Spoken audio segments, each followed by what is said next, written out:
गणपति बप्पा मोरया। बुधवार का दिन गणेश जी का दिन माना जाता है और इस दिन कथा को सुनना बहुत ही महत्वपूर्ण माना जाता है। और कथा सुनना अथवा कहना आपके जीवन के लिए हर रास्ते खोल देती है और खुशियाँ खुशियाँ आपकी झोली में डाल देती है। कथा इस प्रकार है। समतापुर नामक नगर में एक मधुसूदन नाम का व्यक्ति रहता था। वह बहुत ही धनवान था। मधुसूदन का विवाह बलरामपुर नगर की सुंदर लड़की संगीता से हुआ था। एक बार मधुसूदन अपनी पत्नी को लेने बुधवार के दिन बलरामपुर पहुंचा। मधुसूदन ने पत्नी के माता पिता से संगीता को विदा करने के लिए कहा। माता पिता ने बोला कि बेटा, आज बुधवार है, बुधवार को किसी भी शुभ कार्य के लिए यात्रा नहीं करते हैं। लेकिन मधुसूदन नहीं माना। उसने ऐसी शुभ अशुभ बातों को न मानने के लिए बोला। दोनों वहां से निकले और बैलगाड़ी में यात्रा प्रारंभ कर दी। 2 कोस यात्रा के बाद उसकी गाड़ी का एक पहिया टूट गया और वहां से दोनों ने पैदल यात्रा शुरू कर दी। रास्ते में संगीता को प्यास लगी। मधुसूदन उसे एक पेड़ के नीचे बिठा करके जल लेने चला गया। थोड़ी देर के बाद जब मधुसूदन कहीं से जल लेके वापस आया तो वह बुरी तरह से हैरान रह गया, क्योंकि उसकी पत्नी के पास उसी की शक्ल का एक इंसान बैठा हुआ था। संगीता भी मधुसूदन को देख के हैरान हो गई। वह दोनों में कोई भी अंतर नहीं कर पाई। मधुसूदन ने उस व्यक्ति से पूछा कि तुम कौन हो और तुम मेरी पत्नी के पास क्यों बैठे हुए हो। मधुसूदन की बात सुनकर उस व्यक्ति ने कहा, अरे भाई, ये मेरी पत्नी है संगीता। मैं अपनी पत्नी को ससुराल से विदा करा के लाया हूँ। लेकिन तुम कौन हो जो मुझसे ऐसा प्रश्न कर रहे हो। मधुसूदन ने कहा, तुम जरूर कोई चोर या ठग हो। ये मेरी पत्नी संगीता है। मैं इसे पेड़ के नीचे बैठाल के जल लेने गया था। इस पर उस व्यक्ति ने कहा, अरे भाई, झूठ तो तुम बोल रहे हो। संगीता को प्यास लगने पे जल लेने मैं गया था। मैंने तो जल ला के अपनी पत्नी को पिला भी दिया है। अब तुम चुपचाप यहाँ से चलते बनो, नहीं तो मैं किसी सिपाही को बुला के तुम्हें पकड़वा दूंगा। दोनों एक दूसरे से लड़ने झगड़ने लगे। उन्हें लड़ते हुए देख के वहाँ बहुत सारे लोग एकत्रित हो गए। नगर के कुछ सिपाही भी वहाँ पे आए। सिपाही उन दोनों को पकड़ के राजा के पास ले गए। सारी कहानी सुनने के बाद राजा भी कोई निर्णय नहीं कर पाया।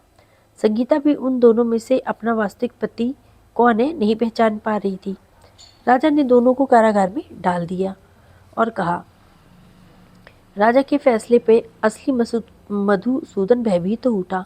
तभी आकाशवाणी हुई कि मधुसूदन, तूने संगीता के माता पिता की बात नहीं मानी और बुधवार के दिन अपनी ससुराल से तूने प्रस्थान किया।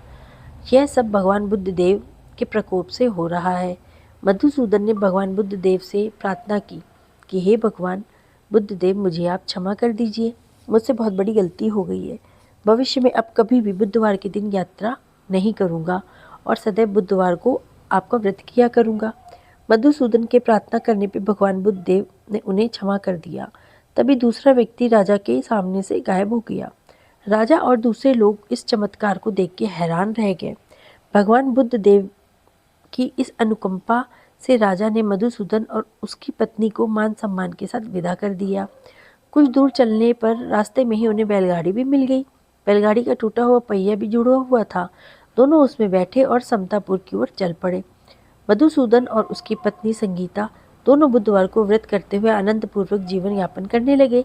इस तरह भगवान बुद्ध देव की कृपा प्राप्त करने से आपके घर में खुशियाँ खुशियाँ बरसने लगती हैं।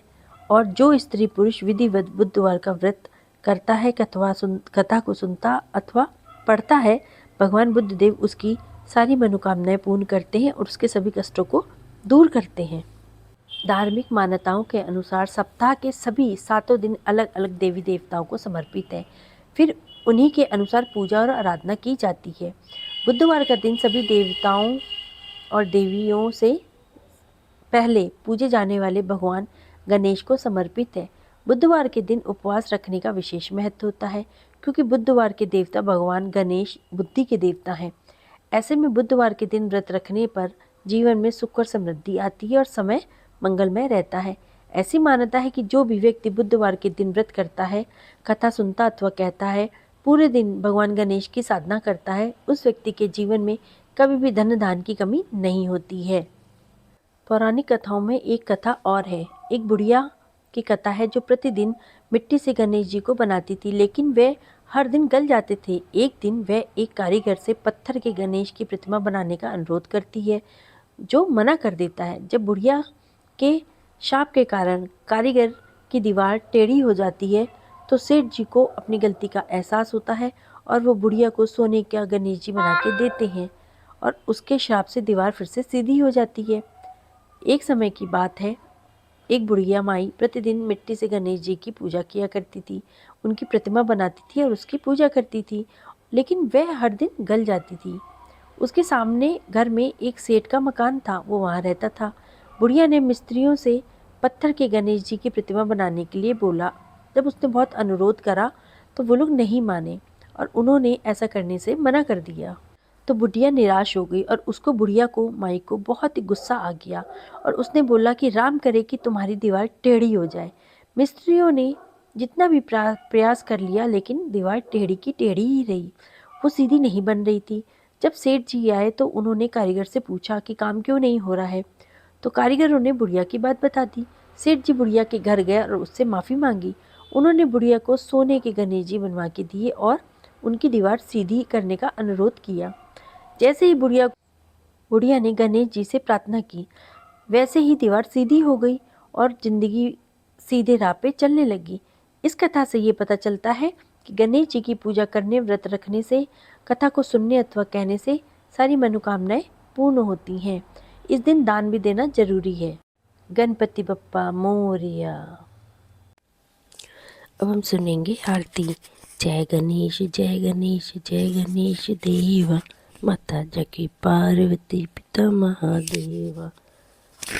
एक दंत दयावंत चार भुजाधारी, माथे सिंदूर सोहे मूस की सवारी। जय गणेश जय गणेश जय गणेश देवा, माता जकी पार्वती पिता महादेवा। पान चढ़े फूल चढ़े और चढ़े मेवा, लड्डूअन का भोग लगे संत करे सेवा। जय गणेश जय गणेश जय गणेश देवा, माता जकी पार्वती पिता महादेवा। अंधन को आँख देत कोढ़िन को काया, बाजन को पुत्र देत निर्धन को माया। जय गणेश जय गणेश जय गणेश देवा, माता जकी पार्वती पिता महादेवा। सुर शाम शरण आए सफल कीज सेवा, माता जकी पार्वती पिता महादेवा। जय गणेश जय गणेश जय गणेश देवा, माता जकी पार्वती पिता महादेवा। गणेश जी आप सबकी जीवन की सारे दुखों और तकलीफों का अंत करेंगे। उनकी कथा को सुनिए, आरती को सुनिए, वो आपका सबका कल्याण करेंगे। गणपति बप्पा मोरया।